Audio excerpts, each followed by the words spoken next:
Heavy Radio, episode 29. This is one of your hosts, Eric here. I'm joining you again. On this episode, it's a special episode, we have guest David Shankle with us. You'll know him as a guitarist for MASSACRE, David Shankle Group, Feanor, Grave Rain, Holy Tide, and he joins us this week to talk about his new Feanor album, Power of the Chosen One. So on this week, Marco conducted that interview, so I'll be throwing it over to him in a second.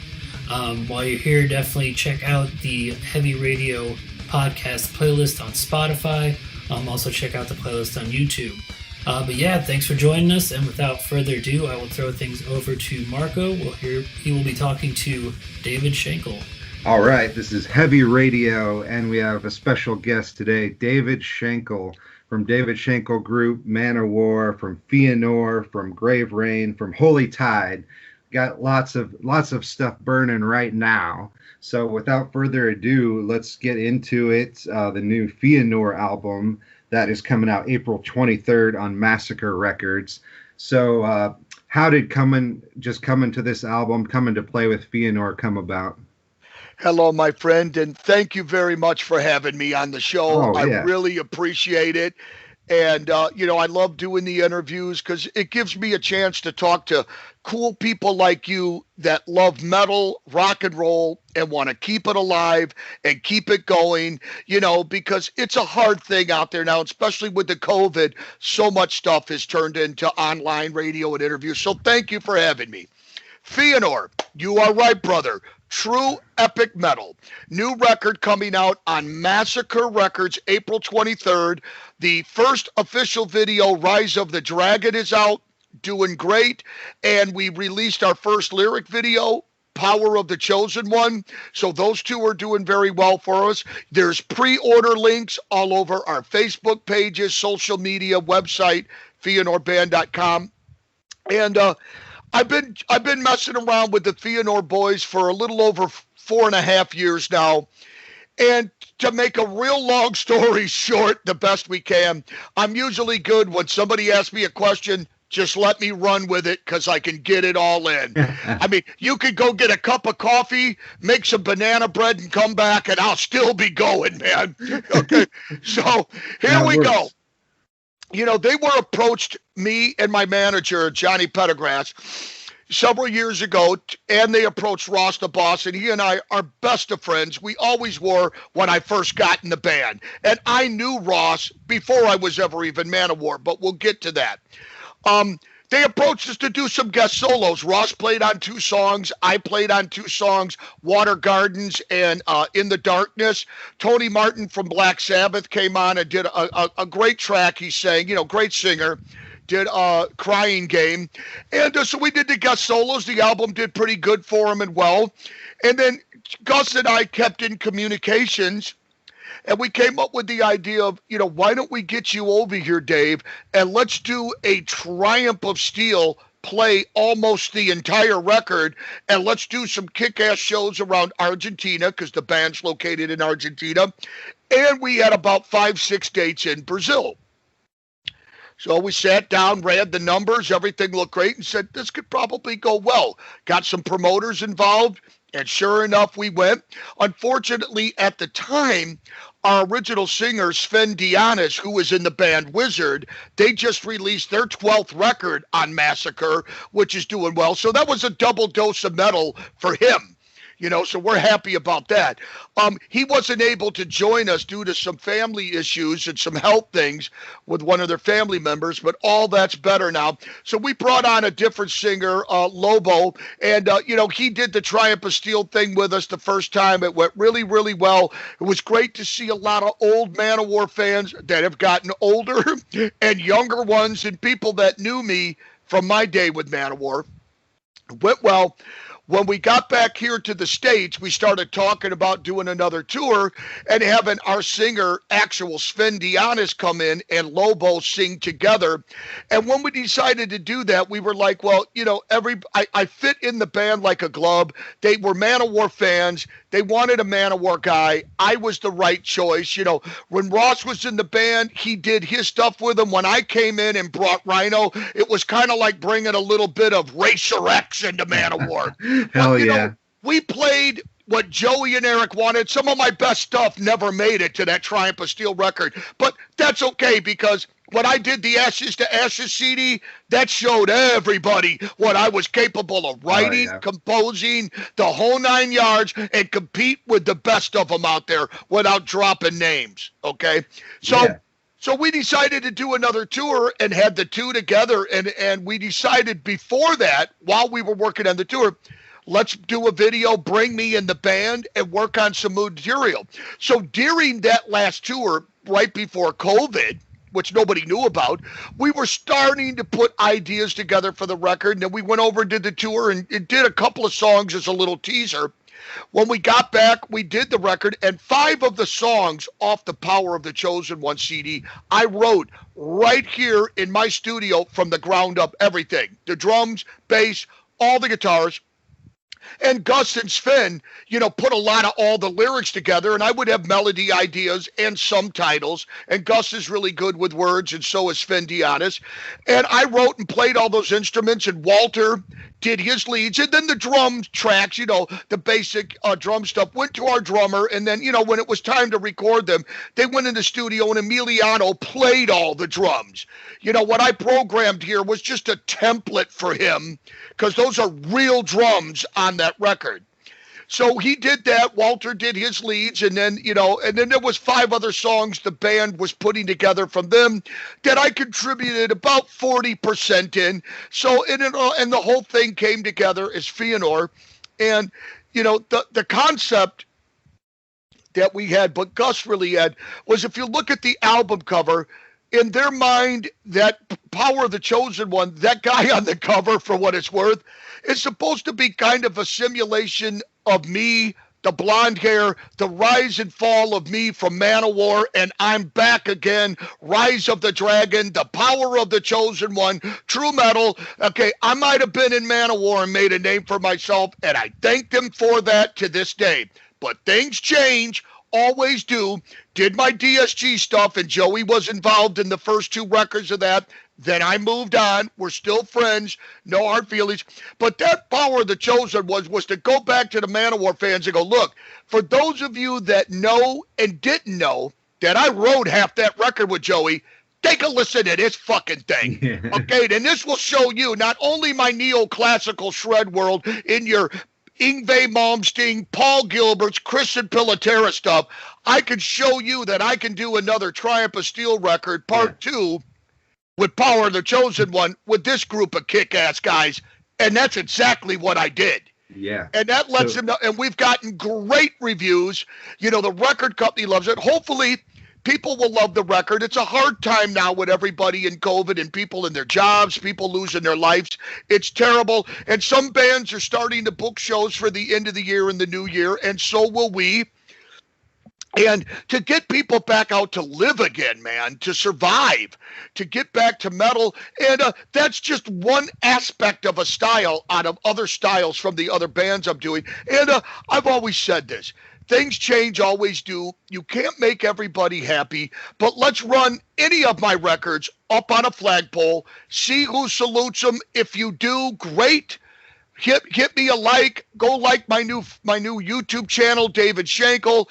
Be friends with us on Facebook. Hit like. If you don't like it, fuck off. Okay, move on. Next. I don't care.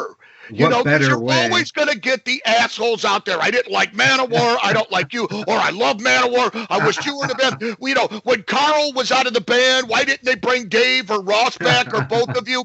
Let me set the record straight. They never called Ross or me, never emailed us or nothing, because Joey would never bring either one of us back. He gets this kid that's in a tribute band where the drummer was originally in the band, and there's been like 5, 6 different drummers since then that come and go. Who knows why, but let's, look at who runs that band and leave it at that, okay? A lot of people know how it goes. That's great to have a guy that was in a tribute and knows the songs. And the guy's got some good reviews and bad reviews. God bless him. I'm sure he's excited to say he was in MANOWAR, but there's one thing Ross and I have that they will never have. And I said it in my last interview, in Brave World or Brave Word magazine, just put it up. I made my own legacy in that band just like Ross did. Nobody could take it away from me. That Triumph of Steel record was the first record of any of the MANOWAR records to hit the top 10 in Germany the first week it came out and go gold than any of them. And I'll keep that on my shoulder and be proud of it till the day I die and live on after me. And I love Ross and I love them classic MANOWAR records. What they did after that, MANOWAR had some good stuff. Eric, phenomenal singer, one of the best in the world for metal. They tuned a full step down now after I was out of the band, and we played at A440, and there was no copy and paste. We played those tracks like men.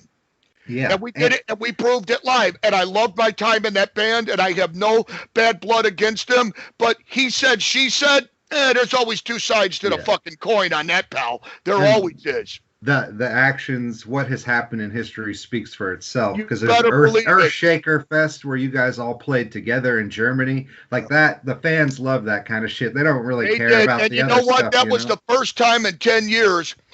Well, they came into town, and I got up and played Metal Warriors with them at a club. But to do a festival, that was the first time in 10 years of I was out of the band that I went overseas, after the DSG thing. And that was in 2005. Then DSG went over 2007. Let me tell you something. That day of being there, that was a special moment for me and my ex-wife at the time, because I got to go back to those fans and, management and everybody brought us over there.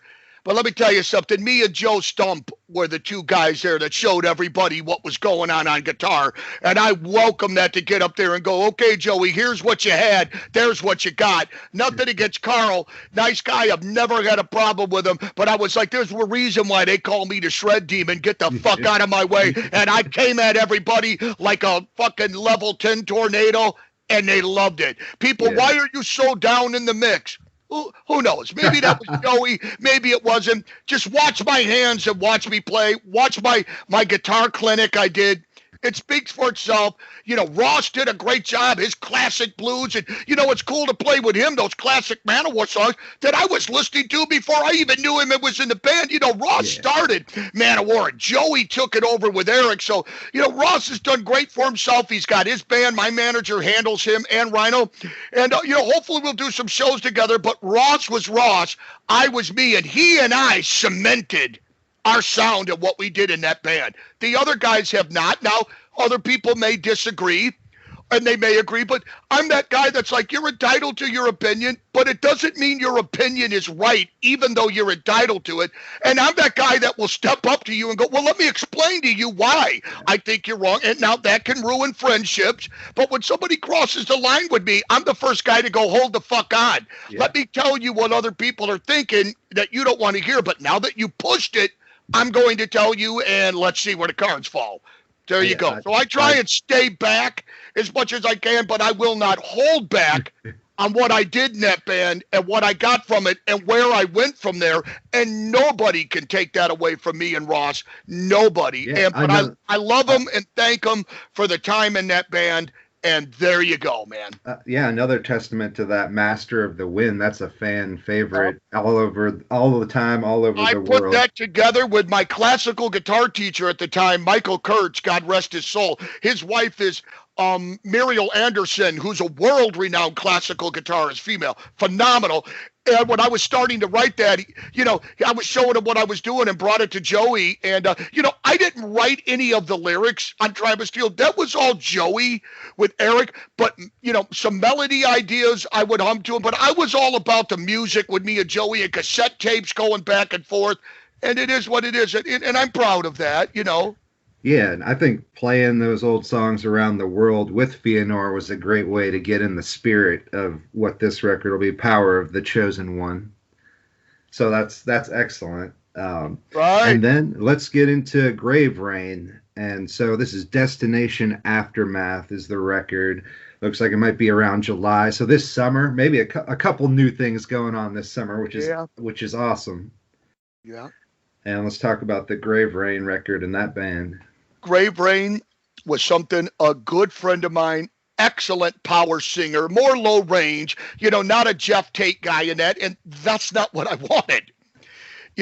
Tony Angle was in a very successful, popular, all-original band in Chicago, as well as DSG was when I had that band together. naturally. It was called Veilside. And they did several records, very popular in the Chicago club scene, and also did a lot of openings for national acts.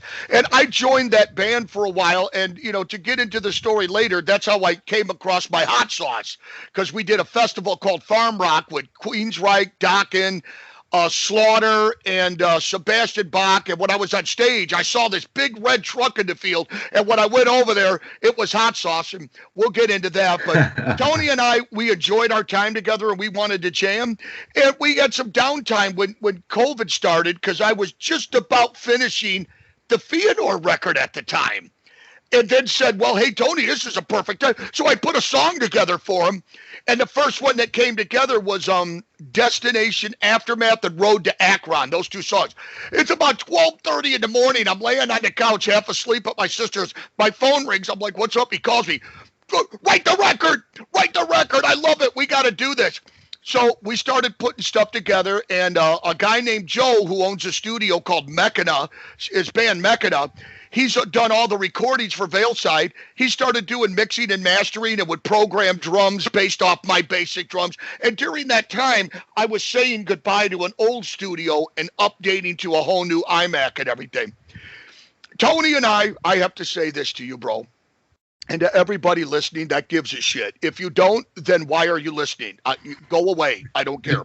It is, out of all the bands I've done, every singer I've had, I've gotten along with all of them. But Tony and I, we clicked immediately like peanut butter and jelly, man, like a hammer and a nail. We never had a problem. We always discussed everything we wanted to do.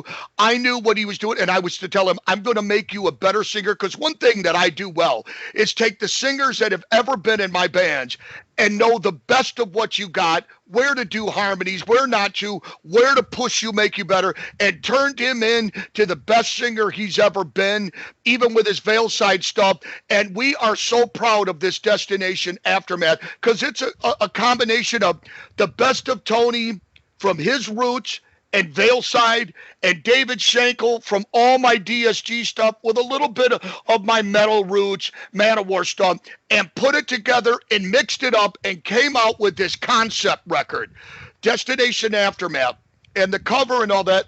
And when people hear it and get it, it's kind of, part of it's about the Civil War. That's why we might release it July 4th, Independence Day. And what if if the bombs did go off, if something happened, what would be left? Would there be a sanctuary? Would there be good people wandering looking for help? Would there be bad people like Mad Max? What would it really be like? And when you see the cover of the record, you will clearly go. And that's title, Destination Aftermath, and the song, the chorus, came to me in a dream, and I woke up next to my girlfriend, turned on my phone so I could get that Destination Aftermath for me. And I did the chords, and that's our first lyric video. And Tony was very good, you know, working with our artist people and putting the concept together. And we did a lot of orchestral stuff and keyboards between my end and our engineer and Tony. We just worked together so well that we just fit, and it really wasn't meant to be a concept record. Our engineer was the one that said, if you listen to these songs, it's kind of a concept record. So we went with it and then made it more be around that. And then we have 2 copy songs on there we redid because we were asked to do them for movies and they were accepted. So we have a song called How Soon Is Now, which was the theme song to the Charmed series with Melissa Milano, which was originally done by the Smiths. Then Love Spit Love did it for the soundtrack back when Charmed was the TV series. So we took it and they asked us to do it. But I kept it, bro, radio heavy rock. And it turned out great and they accepted it. And it's supposed to be in a movie, if I'm not saying it wrong, The Haunting of Plainville or Pleasantville. It's going to be a movie coming out later in the year. And then we were asked to do another one, which was a Pink Floyd song, Dirty Woman. Young Lust. So we redid that, and we're doing the final touch-up on that, and that's going to be in a comedy documentary that has been accepted for that as well. So we're adding that to the record, as well as one of my classical guitar pieces called Romanza at the very end to show a whole nother side of my playing. And we're already putting ideas together for the next the next Grave Rain record. So that's homegrown, so I can rehearse right here, drive an hour to my sister's house, and that's where we'll be rehearsing, in the basement, because we got full glorified PA, drums, soundproof, everything we need for her husband's band, Mike 1096, and us to rehearse and keep it all in the family, So that's what's going on with that, and we're going to be releasing more video footage coming up soon. Fafnir lyric video will be coming out, the opening track, another Dragon one. I've written 3 Dragon songs. I love dragons.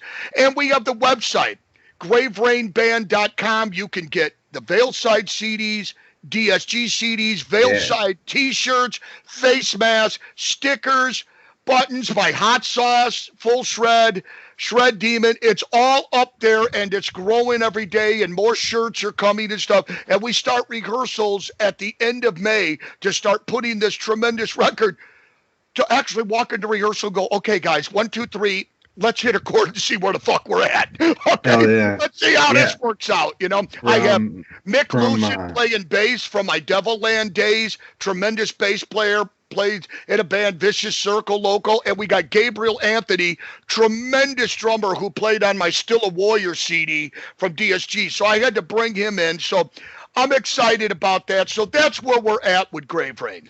Yeah, graverainband.com. I saw David Shankle Group, Ashes to Ashes, Hellborn, and Still a Warrior on there.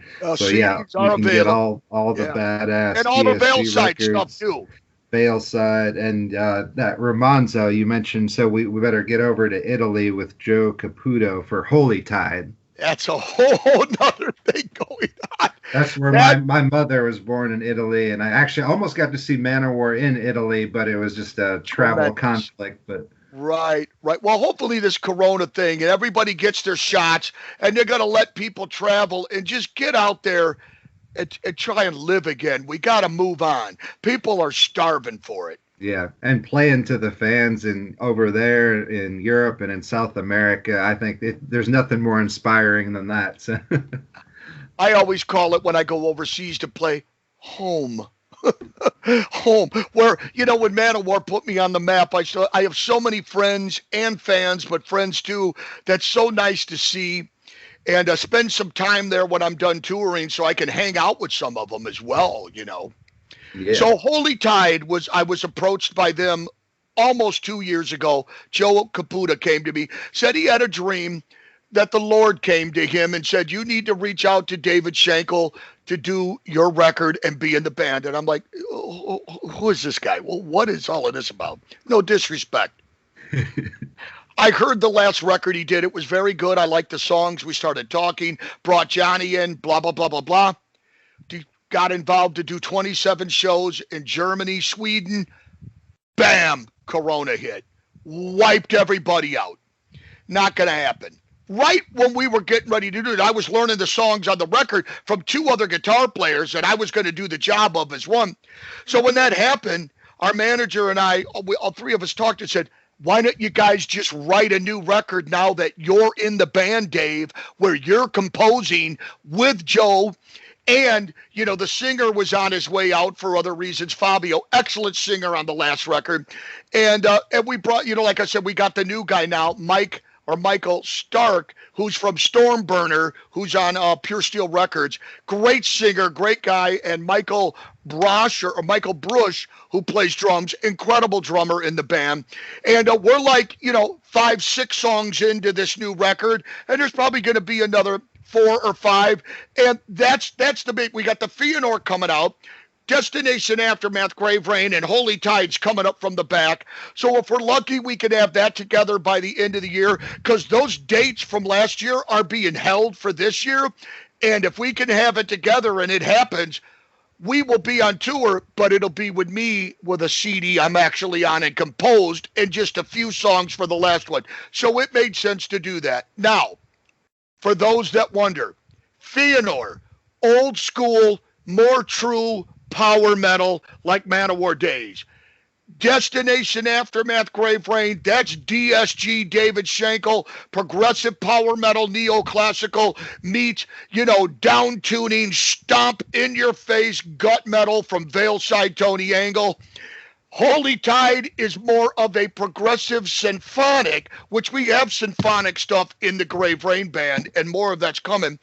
It's kind of more like your Nightwish meets Rhapsody of Fire stuff kind of going on with that. So 3 different worlds, but all on the same hill, just on different sides of it, because I can do all that, and I'm proud of each one of them. But, it's Feanor coming out first, then Grave Rain, then Holy Tide, and, hopefully people will love all these, and we can keep moving forward and get them out. And, I hope for the best. I hope the fans like them for, all those different styles of music. We'll crank them all on 11 here on Heavy Radio. And I got to get you. I'm going to get you over Fafnir, the opening track of Grave Rain, Destination Aftermath. And so the hot sauce story, how did that come about? We got 2 kinds. It looks like Full Shred and Shred Demon from Hellfire Hot Sauce. Hellfire Hot Sauce is a company out of Lake Geneva, Wisconsin. And I've seen them all. They got the best flavors and the coolest logos too.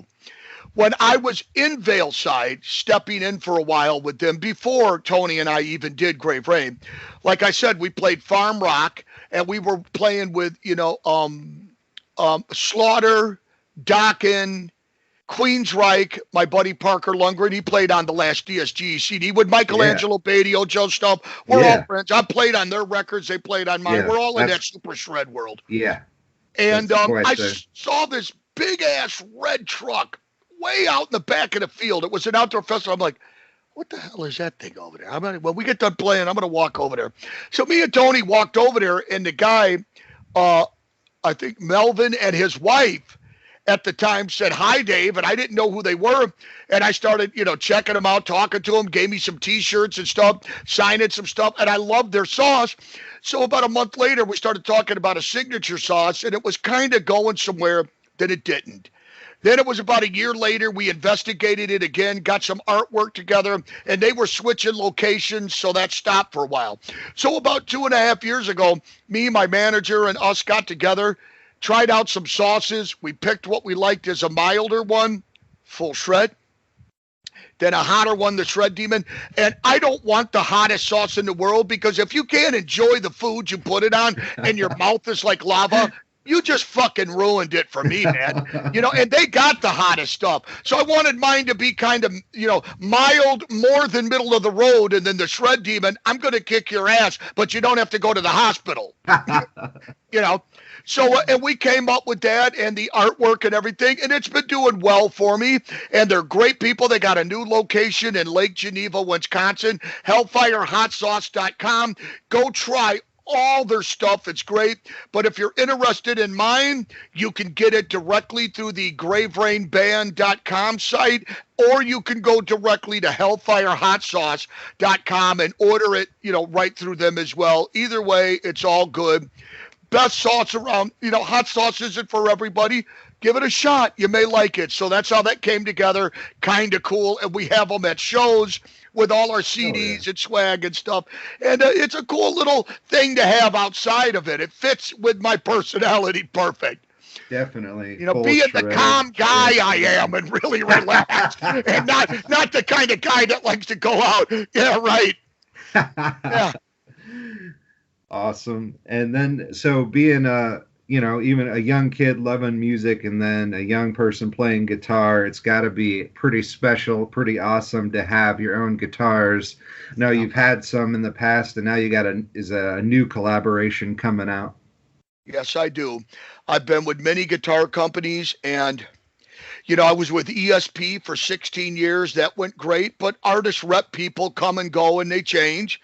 Then I went over to Dean Guitars, which they built me the 29 fret Dean V, the Stealth, when I did the solo, the demonic solo for the movie Jezebel, which was hailed, I was happy to say, as one of the fastest solos in 2010. Great for some people. Other people could give a shit. Whatever. It's all good. And, I've moved on to Grossman Guitars for a while, and he built me 2 guitars. I was supposed to get 4, but things happen. Don't need to get into it. But the one thing I've learned about endorsement companies, for anybody that's young and wants to get in endorsements, and trust me when I say this, the most important thing is not because you're getting gear or getting a discount on gear. If I want something, I'll buy it. I use Line 6 top-of-the-line wirelesses. I don't endorse them. I buy them because I love them. I don't have to endorse them. You know, if you're Robert Plant, they'll endorse you. You know what I mean? Or Steve Vai. Okay, that's okay. You know, I'll buy it.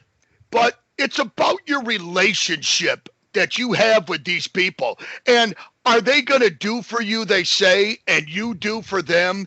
Are you brought in as, you know, one of their top guys, medium guy? Or are you just another grain of salt on the sideline that goes, hey, thanks, we're taking this guy, and we'll do this to the guitar, but we're charging you this. Or we'll build you this and take 3 fucking years to get it to you, and then it's not right, you got to fix it. And then during that time, 2, 3 artist relation people you've dealt with is come and gone. And the whole thing is flipped upside down. You know, I've seen guys, I don't want to mention their names, that are very popular, that have been with different guitar companies and come and go, and it's the same story.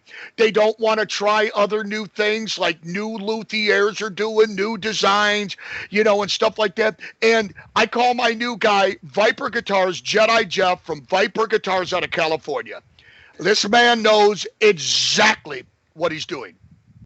He's been coming to me for 2 years, and over the last year, we designed 2 prototypes, the DS6, DS7. And we're working on probably patenting the neck because it's a bolt-on neck. But what I did was took the best of all my guitars, and I have 27 guitars, and I like neck throughs and stuff, and so much of a cutaway where you could get up on that 24th fret and nothing is hitting me. I was doing that 35 years ago when Steve Vai was coming out with the 7-string, doing cutaways. Now every guitar company in the world that does extended frets or 7 strings or getting into the extra cutaway, you know, Schecter, other guys, and private luthiers. It's becoming kind of a common thing.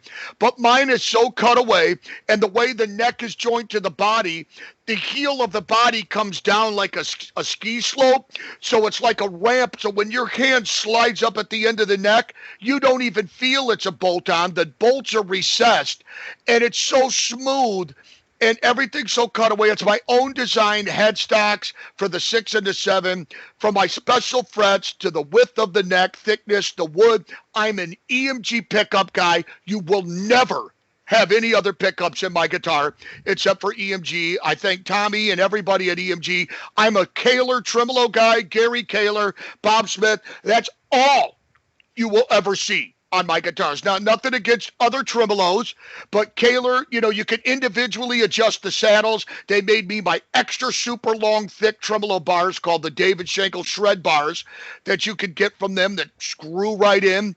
And, you know, special military jacks, and just to design the wood. The Fafnir paint job that is the Dragon, I bought the rights to that, you know, because it's on the Grave Rain record, and it's going to be painted on my 7-string guitar, and it is badass.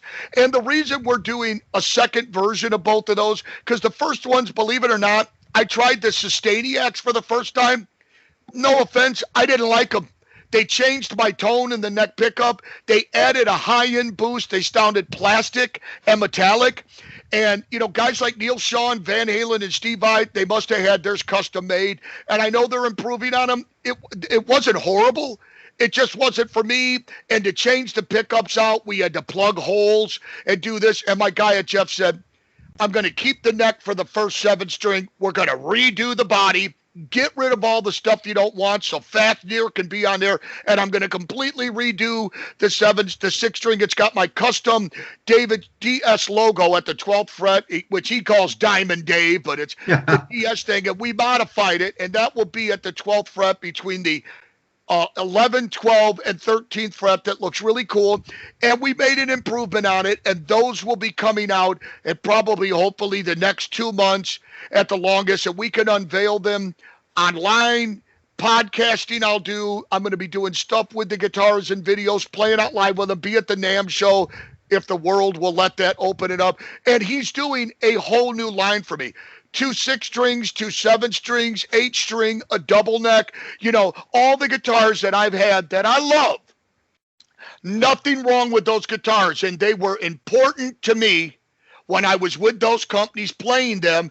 But, things change, always do. And as I move on and get new guitars, those slide down the ladder and make room for the new ones. And these new ones are the very best of everything I've had in all my guitars. And then all the extra thinness, width of the neck, the frets, how high, how low, the cutaway that you could put your hand there and still drive a semi through. So there is nothing in your way.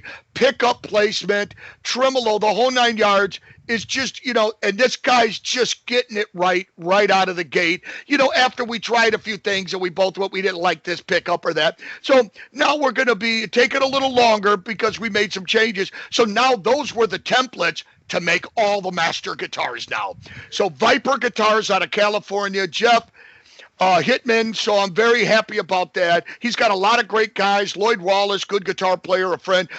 Jimmy Bell from Autograph, he's with them as well. Great guitar player, super nice guy. And there's quite a few other guys and some new people coming on.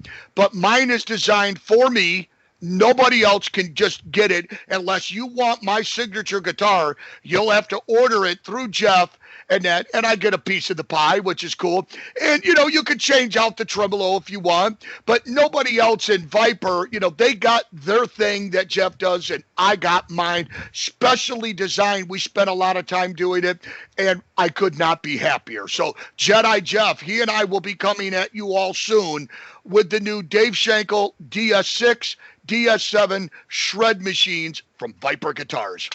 That's amazing. Yep. And just always fine tuning from the construction to the way that you play it and, the way the pickups are. It's just like, I think that's, doing it right. That's you're always going to grow. And then this is where we're at. This is the shred right now. Well, that's the idea. And, you just gotta, make the best of it and hope people like it. But if not, it's made for me. So if somebody else likes it, great. Happy if you'd like to have one. We can help you with it. If you don't, that's okay. I don't care. It's built for me. There's a million other guitars out there you can go buy that everybody else has got. When you got something made for you, it's exactly what you want. And some young people want that guitar that's, either this guy or that guy or mine or whoever's. And then there's other guitar players that, got their guitars and they have them modified. Everybody's different and there's something for everybody. God bless you. Like what you like, What we'd like to get into on Heavy Radio is what brought you to the heavier side of music. Like, when were you first getting into heavy metal? When I was 8 years old, my dad handed me a guitar, and he had turned me on to Chet Atkins, Roy Clark, and Andre Segovia. And I was like, wow, these guys are great. I'm 8 years old. I'm like, okay, now what the fuck? Okay. So I played for 2 weeks and went, fuck this. This ain't cool. I don't know what's going on. Then when I was 13 and a half going on 14, I had a little Harley Honda 70 motorcycle, and it was Christmas. And this is a true story. God rest my mom and dad, their soul. My dad says before Christmas, do you want another guitar? And I'd had a few messing around. Or do you want a racing bike? It'd be Evel Knievel. My mom walked out of the kitchen and said, no, you're not. Buy him the guitar. He'll live longer. We'll have no Evel Knievel. Well, at that time, they had no idea. My dad took me to Hicks Music in Aurora and bought me a Gibson guitar and a Univox amp. And that changed my life. From that day on, I started jamming with people like Howard Anderson, Rick Martinez, Roy Thatcher, local guys, and I was a hot shitter at a young age, watching every Saturday Don Kerser's rock concert with Edgar Winters and Rick Derringer, and a midnight special with Wolf Jane Gatt. Kiss was on there. I was sucked in, but I was into the hot shit players. And as I was getting older and stuff, jamming, I got into the Paul Gilberts and the Jason Beckerts, and I was already doing that. The Vinnie Moore, and these people are friends of mine now. And I heard of Uli Roth. I was into him a lot. And I loved Eddie Van Halen, who could not. But I really liked Steve Vai because he was so unique and different in his own world. And then I was about 15 years old, going on 16, didn't even have my license. I was into Frank Marino, Johnny Winters, guys like that, Pat Travers. At different ages, I was into different guys for different things. Michael Schenker, UFO. I got things from each one of these guys to put under my jacket and go, I'll take a little bit of this, a little bit of that. And I was studying. I was that guy that bought every Hot Licks video there was from every one of them, not to learn all of them, but you grab something from each one of these guys. And I was studying music then and creating my own style. And then a guy, Howard Anderson, that I was jamming with, good friend of mine, I just mailed him some hot sauce.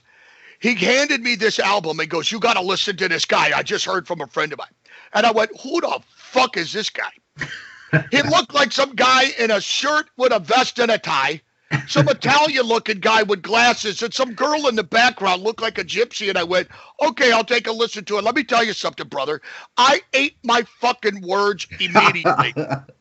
This guy, I said, where the fuck did he come from? That record was Elegant Gypsy from Al Di Meola, and that changed my life as a guitar player. I listened to that record and wore it out. I went in my room and was going, what is all this mute picking he's doing and this, this triplet 16th note stuff? It changed my life. And I've met a lot of guitar players that I admired over the years. I have no idols. I loved Alan Holdsworth. I got to meet him. God rest his soul. But I've never gotten to meet Al Di Meola yet. And every time the guy was in Chicago, I was on tour with Manowar. You know what? So maybe one of these days I will, just to shake his hand and let him know, like I told Alan Holdsworth, what an influence you were on me and so many other people I know. And, thank you, for your wonderful music that you've given to the world, because, he was an inspiration to me. I could say that wholeheartedly. And outside of him, where I'm at now as a guitar player, I get so many people that are like, hey, man, and this guy's a friend of mine, Chris and Pilatera. He and I are like heads and tails of a quarter. DSG Records, the Impelotero Records, we're kind of sailing the same ship, going the same way. Love his playing, super nice guy. We've talked at NAMM before many a times. Michelangelo Badio, great guitar player, made a name for himself, the two-neck thing. We played on each other records. We're Joe Stump, another great guy I love, and there's other great guitar players too. We're all kind of cut from the same clay, but we are completely on different sides of those clays and mountains if we were all on a stranded island. And we all can do things the same, but also very, very differently from each other too. And, and that's what people say, and they do, and that's okay. That's a compliment. I admire every one of those guitar players. And I've played on their records, not Chris and Pilatera's, but me and Joe Stump have played on records, Michelangelo, ourselves, and, several other people too. And, but, that's it. My suggestion is, these young kids these days, get a teacher, find your hot shit guy in your town, take some lessons, take some music theory. You don't have to be a graduate like me with a bachelor's of music from Roosevelt University. That really doesn't matter. Yes, it opens up doors in music theory and can help understand your neck real quick. But there's so many great guitar players that can't read music and don't really know. But, again, none of that matters. It's all okay. What you put into it's what you get out of it. That's really the bottom line. But it's nothing wrong with getting education, studying. You could go online and watch any video from YouTube, but you can't stop that video and talk to that guitar player and ask him questions like you can having a real teacher like with me. So if anybody wants lessons, get a hold of me on my Facebook channel, David Shankle. Inbox me, and I will help you reach your goals. I've been doing this for 30 years. Go to my YouTube channel, David Shankle. Hit subscribe. Check out my videos. And, if you're ready, I'm ready. This is what I do. I teach, make records. I'm on 39 guest solo CDs, more coming, 3 bands, and I love what I do. And I love seeing all the new hot guitar players coming out because there's a lot of them everywhere, and I admire that, and that's how I'm about. I don't have a chip on my shoulder. Who's better than who? I don't give a fuck. Like who you like. Everybody's got an opinion, and just because they have one don't mean it's right and not sound like a broken record. But that's okay. If you like what I do, run it up a flagpole salute. If you don't, fuck off. I don't care. I got enough fans fans all over the world and friends that like what I do. I'm a teacher. I'm here to help. And it's one thing, let me say this, bro, to be a teacher and now to help kids that are 8, 9 years old, teenagers, adults, people that are in their 70s taking lessons, than it is to step on stage and be Dave Shankle, the Shred Demon. They're completely two different worlds. There's guys that are great guitar players and they cannot teach you. It's a whole different world being a teacher, getting in that student's mind, understanding and listening to what they want to learn, their strong points, their weak points, and how to achieve that very quickly, keep it fun and interesting to reach their goals, or they're going to go somewhere else. I've done it long enough to know, Yeah, that's definitely beautiful, brother. Like, especially, the idea of picking up from all different kinds of players and different techniques, and then there's no shame in that. We all do it. Being able to show that, to people that want to play guitar and that want to get better at guitar is definitely its own, unique place and unique skill to have. So, yeah, I think that's amazing. And without further ado, we'll get into the tracks that we're going to add to the Heavy Radio playlist and crank on Heavy Radio. We got, first off, Rise of the Dragon from Feanor. So let's talk about that track and kind of some of what went into it. That was one of the first tracks I wrote for the Feanor record because Gus said to me, if we're going to do kind of like our old school thing and MASSACRE thing, we need a dragon track. And I already had that in mind. So I came up with this rhythm, put everything together, and I told Gus, I actually came up with this, the part of the song that's like, where you're doing fight, dragon, rise, and all that. And Gus actually did the whole lyrics around just a little bit I threw at him. He's very good with words, and he did that. And that song, again, kind of like the title, was about my rise and fall without saying it in the song, from MASSACRE, out of MASSACRE, some downtime, all the DSG stuff, that I could rise up and keep going, doing what I'm doing if you like what I do. Same thing with the second track, Power of the Chosen One. Just like on the DSG last CD, Still a Warrior, the title, that song's about me being still a warrior after the war. I'm still a warrior. That song will explain it all to you. And I've just kept going, and I appreciate the MASSACRE fans that have stuck by me. And let me tell you, this track turned out great, just like when I wrote On the Wings of Fafnir, which is an actual story that Tony took, and we turned it into the song as another dragon song. But this Rise of the Dragon is, here we come. I'm going to hit you like a level 10 tornado, like all my stuff does, and be ready. So you out there, man, get ready for the track, Feanor off the Power of the Chosen One. This is David Shankle, Rise of the Dragon.